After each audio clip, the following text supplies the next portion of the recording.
চাট রোলি। আজকে আমাদের নতুন মেনু, বিভিন্ন চাটের মধ্যে যে মিষ্টি চাটনিটা দেওয়া হয়, খেজুর তেঁতুল দিয়ে যে চাটনি তৈরি হয় সেই চাটনি আমরা আজকে তৈরি করছি। তার জন্য এখানে খেজুর আর তেঁতুল বাটিতে ভেজানো রয়েছে, আর এটা হচ্ছে আমসত্ত্ব কিনে রাখা হয়েছে একটা বার, এটাকে কেটে ছোট ছোট করা হবে।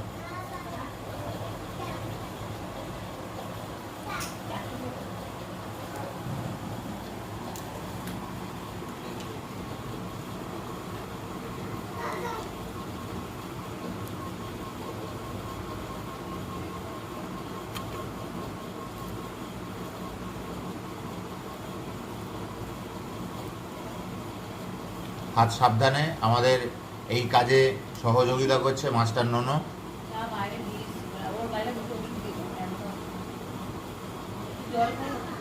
এগুলো এমনি ছেড়ে যায়, কারণ এগুলো লেয়ার বাই লেয়ার আছে, এমনি টান দিলে ওগুলো সব আলাদা আলাদা ছোট ছোট করে ছেড়ে যাবে। আমাদের এখন রয়েছে, এখন এটার পরের স্টেজে আমরা যাচ্ছি। প্রায় আধ ঘন্টা ধরে তেঁতুলটা ভেজানো ছিল, এটাকে আমরা এখন ওর মধ্যে যে খেজুরের যে দানাগুলো আছে সেই দানাগুলোকে আমরা বের করে নিচ্ছি, যাতে জালেতে অসুবিধা না হয়। দানাগুলোকে বের করে নিয়ে ওগুলোকে সম্পূর্ণ আলাদা করে নিচ্ছি। এর মধ্যে বেশি দেওয়া নেই, 4-5টা খেজুর দেওয়া আছে, 4-5টা খেজুরের দানা আমরা বের করে নিচ্ছি।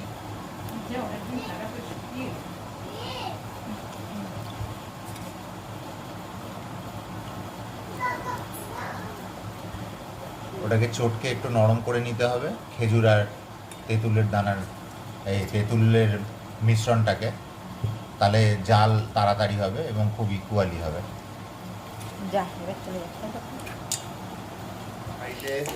লঙ্কা আর সর্ষে ফোড়ন দেওয়া হয়েছে।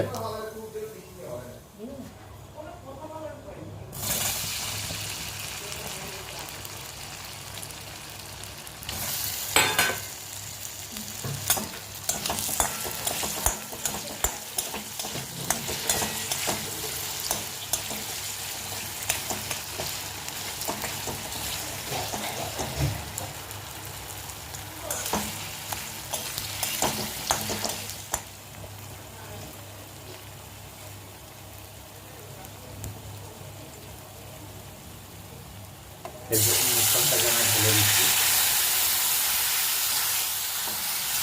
খেজুর আর তেঁতুলের যে মিশ্রণটা সেটাকে আমরা ঢেলে দিচ্ছি।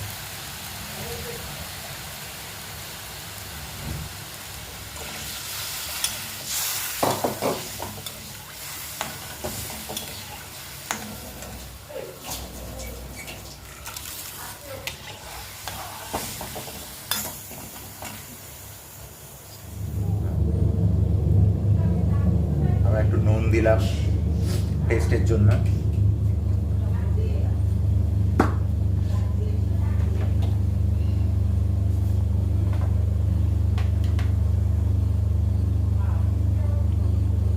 একটু হলুদ 1 ফোঁটা, এটা রঙের জন্য দেওয়া হলো।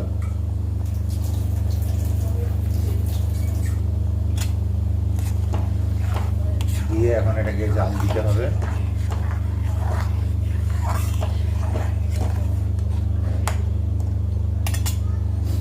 মিনিট 15টা জাল হবে, ফুটে আসলে পরের স্টেপ আমরা কাজ করব।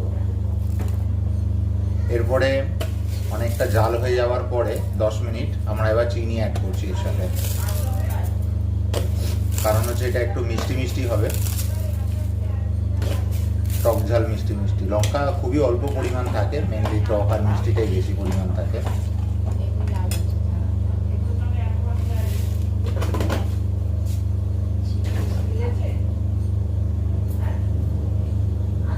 এটা জাল হবে।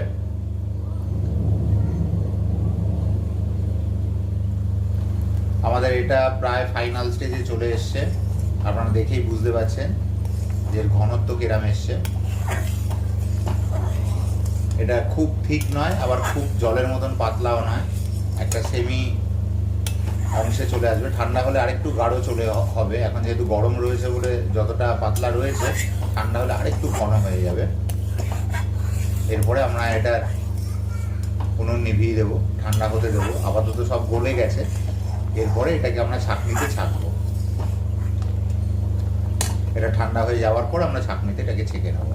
তাহলে একদম মিহি আমাদের চাটনি তৈরি হয়ে যাবে চাটের জন্য। আগুন আমরা বন্ধ করে দিলাম। এখন আমরা এটাকে ঠান্ডা হতে দেবো।